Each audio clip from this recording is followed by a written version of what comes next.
नमस्कार आपण देखुं टेक विज्ञान।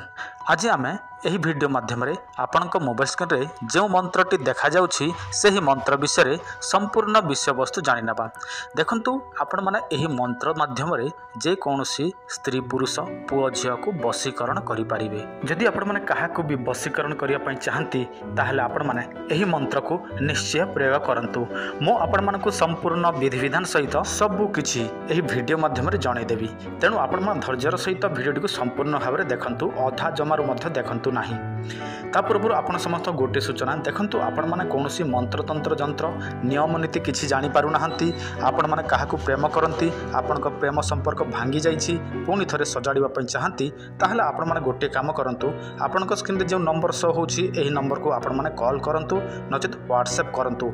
किंतु अधिकांश व्यक्ति माने रात्रि 12 रे मध्य कॉल करंती। भाई रात्रि 12 रे कॉल करिवे नाही, रात्रि 9टा पर्यंत आपण माने कॉल करिवे नहले व्हाट्सएप करिवे। किंतु रात्रि 12 रे कॉल करिवे नाही किंबा 9टा परे कॉल करिवे नाही, आपण माने व्हाट्सएप करि परिवे। देखंतु आपण स्क्रीन रे जो मंत्रटी देखा जाउछि एही मंत्र तो आपण माने जानिले, एहाकू निर्भुल भाव में मुखस्थ करिवे। आ एही मंत्रटी आपण मानकू 7 दिन पर्यंत जप करिवाकू पड़िबो।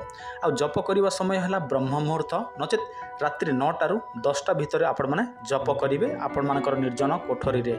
आ गोटे शुद्ध वस्त्र पिंधिवे। आ गणिवा पई देखंतु, गणिवा पई तो आपण मानकू तुलसी माला किंबा रुद्राक्ष माला दरकार पड़िबो।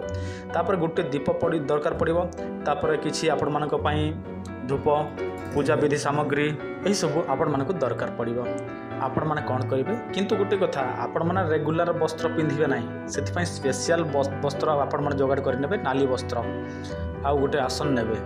तापर पूर्व को मुह करिवे, दीप जालिबे, धूप जालिबे आ पूजार्चना करिवे। देखंतु पूजार्चना आपण मानकर मंत्रर इष्ट देवा देवी को पूजार्चना करिवे। आपण माने देखंतु एठी कहार इष्ट देव देवी, एठी किए इष्ट देवा देवे एही मंत्रर वासुदेवाय लिखाई ना, आपण माने विष्णु को पूजा करेंगे। तापर यही मंत्रटी को आपण माने जप करेंगे 108 संख्यारे। यही भाव आपण माने 7 दिन पर्यंत करेंगे। आ जप शेष में आपण माने जहाँ को वशीकरण करने चाहती से व्यक्तिर ना आ से व्यक्तिर फोटो को आपण सामने रखी थे बुझला। आ सही फोटो को देखिकी आपण माने त्राटक जोग करेंगे। अर्थात आपण मानक जप शेष होला परे सही फोटोटी को एक लय 5 ରୁ 10 मिनट पर्यंत चाहिए एवं आपण माने मन मन भाविबे यही व्यक्ति मोठारे वशीकरण हेउछि। यही भाव 7 दिन कंप्लीट हो जाए ताहले 8 नंबर दिन रे से व्यक्ति आपण संपूर्ण भाव में वशीकरण हो। किंतु देखंतु मंत्र आपण माने प्रयोग करूछंती, आपण माने श्रद्धा विश्वास रखिकी करिवे, कौन सी भूल भाल करिवे नाही। आ प्रत्येक नियम नीति मानिकी ही आपण माने एही सब करिवे। आ 7 दिन आपण मानकू संपूर्ण नियम नीति ही मानिबाकू पड़िबो। मद माछ मांस को विचार एही सब त्याग करिबाकू पड़िबो, काहेकि आपण माने मंत्र प्रयोग करूछंती बा जप करूछंती।